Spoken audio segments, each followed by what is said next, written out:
हमरा गलिया प फेरू बाधिया न उठल लिया प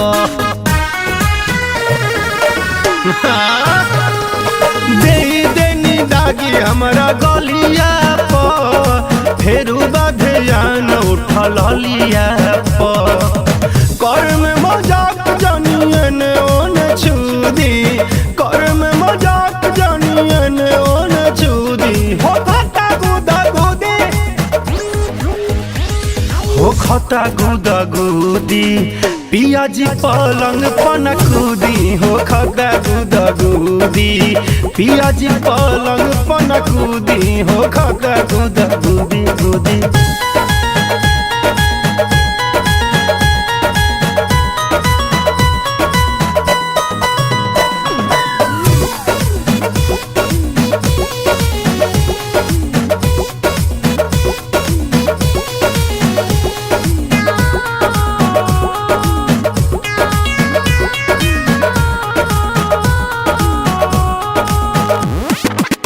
मीठी मीठी बात बोल के दी जानी झांसा हमारा में ज्यादा सटाई जानी लासा हर घर ठीक नहीं लागेला तमाशा रौरा तो सोरह घरी ओही के नासा पाटी ना मीठी मीठी बात बोल के दी जानी झांसा हमारा में ज्यादा सटाई जानी लासा हर घर ठीक नहीं लागेला तमाशा रहुआ तो सोरह घरी ओही के नासा जनी सट के रही दूरे हट के रही जनी सट के रही दूरे हट के रही भीतर से हो जाता मन हुदहुदी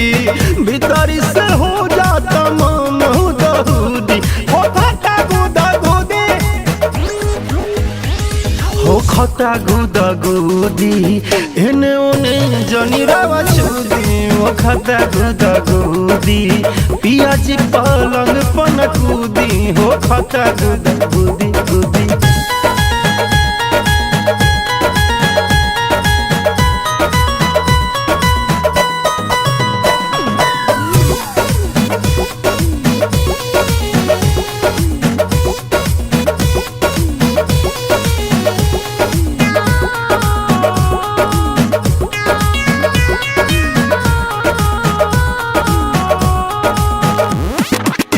बिक्की मानी से डियार से भी सीख ली ओहू लोग के बिया में हरारू पंकज तिवारी निशांत संत रही ओही खाती होखी ना उतारू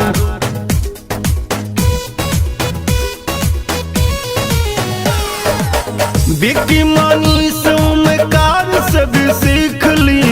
ओहू लोग के बिया में हरारू पंकज तिवारी निशांत संत रही ओही खाती होखी ना उतारू सुना सुना ए राकेश काम होई न विशेष सुना सुना ए राकेश बात होई न विशेष मिली न जवनिया के रौरा की सूधी मिली न जवनिया के रौरा की सूधी हो खता गुदा गुदी हो खता गुदा गुदी पियाजी पलंग पन कूदी हो खता गुदा गुदी अंगूरी से जनी राव छुदी हो खता गुदा गुदी गुद गुदी राजा जी।